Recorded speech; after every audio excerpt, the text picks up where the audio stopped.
एक pasang na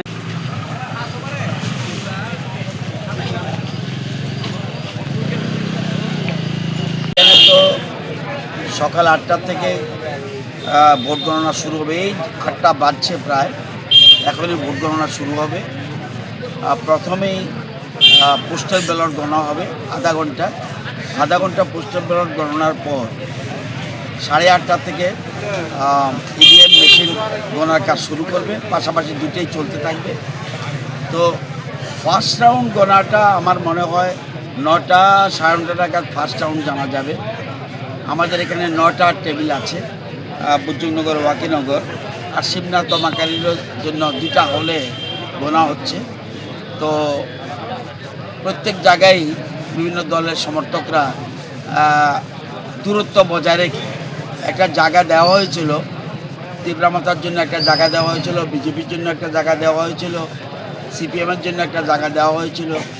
কিন্তু পরবর্তী সময় সরকারি ঘোষণা অনুযায়ী একটু দূরে নেওয়ার জন্য বলছে, এসডিএম ফোন করে বলছে, এসডিপিও ফোন করে বলছে, সেজন্য একটু দূরে আমরা তাদের যে জায়গাটা ঠিক করা হয়েছে যার যার স্থানে, সেখান থেকে আমাদেরকে বলা হয়েছে যে ভারতীয় জনতা পার্টির জন্য একটু দূরে থাকে। অ্যাকর্ডিংলি আমরা একটু দূরে চলে এসেছি। আর ওইদিকে তীব্রমাতার তারাও যেখানে তার স্থান দেওয়া হয়েছিল তাদেরকেও একটু দূরে যাওয়ার জন্য বলছে। সবাই মেনে নিচ্ছে। এখন গণনা শুরু হবে।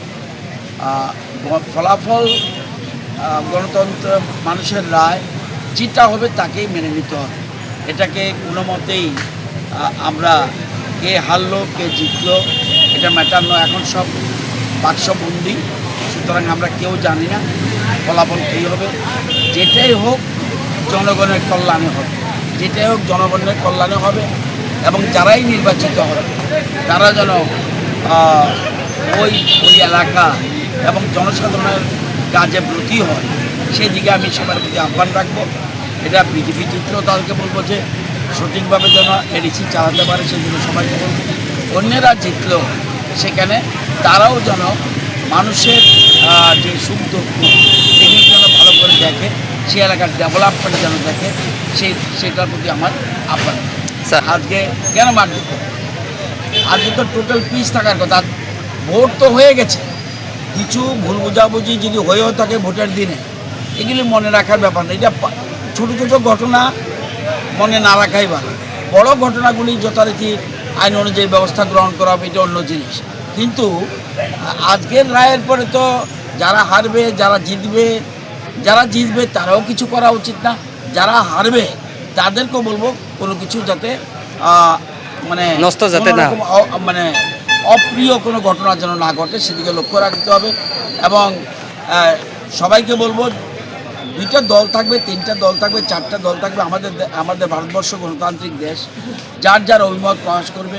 আজকে কেউ বিজেপি করবে, কালকে আর তীব্রমাতা করতে পারে, তীব্রমাতা যে করবে, কেউ সিপিএম করতে পারে, অন্য দল করতে পারে। এটা মানুষের সিদ্ধান্ত। এই যে বর্তমানে ভারতবর্ষে 16টা রাজ্যে বিজেপি মুখ্যমন্ত্রী রয়েছে। আমি আশা করি আগামী দিনে এই সংখ্যা বাড়বে। পশ্চিমবঙ্গ আমরা দখল নয়, পশ্চিমবঙ্গ আমরা সরকার গঠন করতে পারবো বলে আমার বিশ্বাস। এবং সেখানে হলে আরেকটা মুখ্যমন্ত্রী বিজেপির খাতায় আসবে।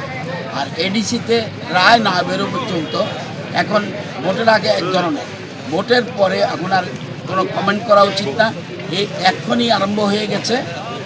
আমার ধারণা আধা ঘন্টা পোস্টাল ব্যালট গণার পরে ইভিএম যখন স্টার্ট হবে, ফার্স্ট রাউন্ড 9টার সময়, 9টার মধ্যে আমরা পেয়ে যাব। তারপরে একটা ট্রেন্ড বুঝতে পারবো, হোয়াট ইজ দ্য ইন্টেনশন। আমি আগেই বলেছি যে উন্নয়নের পক্ষে ভোট দেবে না সেন্টিমেন্টের পক্ষে ভোট দেবে, এটা এখন দেখার বিপদ। এটা কী হয় দেখার। Thank you.